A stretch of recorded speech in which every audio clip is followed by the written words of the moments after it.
ये है एक छोटी सी गांव जहाँ नदियाँ बहती है और खेत हरे भरे रहते हैं। वहाँ एक साधारण सा गांव था, नाम था नीलाचलपुर। इस गांव में भगवान जगन्नाथ जी का बहुत पुराना मंदिर था। मंदिर छोटा था लेकिन भक्तों का विश्वास इतना गहरा कि लोग दूर दूर से आते थे। गांव वाले मानते थे कि महाप्रभु जगन्नाथ जो यहाँ बसकर रहते हैं, जैसे पुरी में विराजमान है, वैसे यहाँ भी उनका लीला चलती रहती है। गांव में होली का त्यौहार बहुत उत्साह से मनाया जाता है।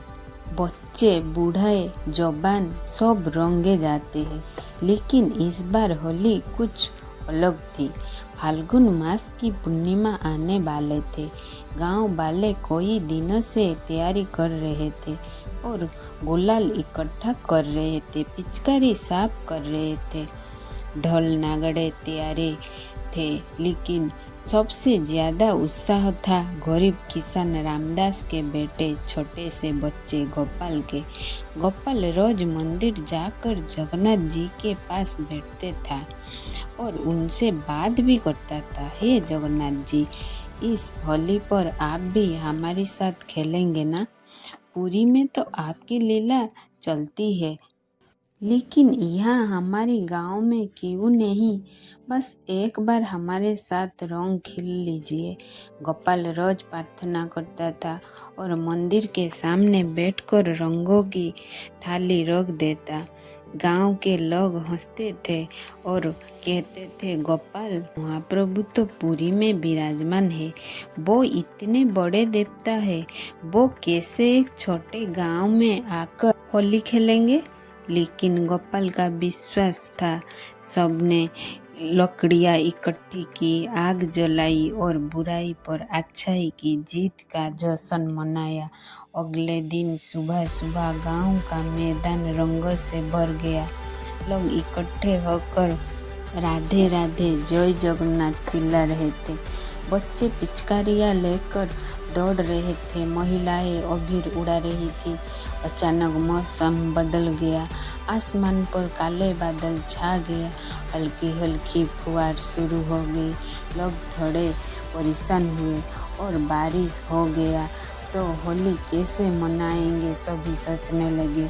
लेकिन गोपाल खुश था। वो देखा महाप्रभु खुद आ रहे हैं, बादल उनकी लीला है। तभी मंदिर की घंटियां खुद ब खुद बजने लगा। सब हैरान। मंदिर के द्वार पर एक चमत्कार हुआ। जगन्नाथ जी की मूर्ति जो हमेशा लकड़ी की बनी रहती थी, अचानक हल्की हल्की हिलने लगी, जैसे मूर्ति में जीवन आ गया हो। गांव वाले डर गए, लेकिन गोपाल दौड़ा और मंदिर में घुस गया। महाप्रभु, आप सच में आई है, बोलने लगा। तभी एक दिव्य सुर गूंजा, हाँ गोपाल, तुम्हारी भक्ति ने मुझे बुला लिया। आज होली है, आज मैं तुम्हें सबके साथ खेलने आया हूँ। गांव वाले बाहर आए, देखा तो जगन्नाथ जी की मूर्ति अब जीवित रूप में थी।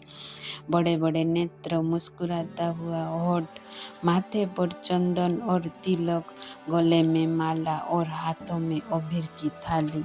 जगन्नाथ जी ने कहा, चले होली खेलते हैं।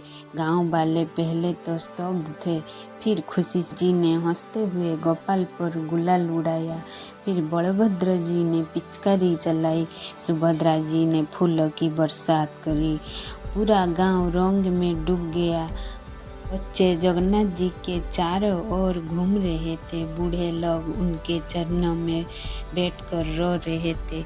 एक गरीब किसान रामदास जो हमेशा कहता था, महाप्रभु गरीब के भी है, आज जगन्नाथ जी के कंधे पर हाथ रखकर नाच रहा था। महाप्रभु, आप इतने बड़े हो फिर भी हमारे साथ खेल रहे हैं? रामदास ने पूछा। जगन्नाथ जी बोले, भक्त जो पुकारता है तो मैं छोटा हो जाती हूँ। तुम सब मेरे परिवार हो। होली प्रेम का त्योहार है। आज मैं तुम्हारे साथ हूँ क्योंकि तुम्हारा प्रेम सच्चा है। होली का खेल चला। जगन्नाथ जी ने पिचकारी से रंग छोड़ा, गांव वालों ने उन पर अबीर डाला। ढोल बज रहे थे, भजन गूंज रहे थे, जय जगन्नाथ जय जगन्नाथ। बारिश रुक गई लेकिन रंगों की बारिश जारी थी। शाम होने लगी। जगन्नाथ जी बोले, अब मुझे वापस मंदिर जाना है, लेकिन याद रखना मैं हमेशा तुम्हारे बीच हूँ। जब भी भक्ति से पुकारोगी मैं आ जाऊंगा। फिर एक चमत्कार हुआ। जगन्नाथ जी की जीवन छवि धीरे धीरे मूर्ति में समा गया, लेकिन सबके चेहरे पर रंग लगा हुआ था और दिलों में एक अलग ही खुशी।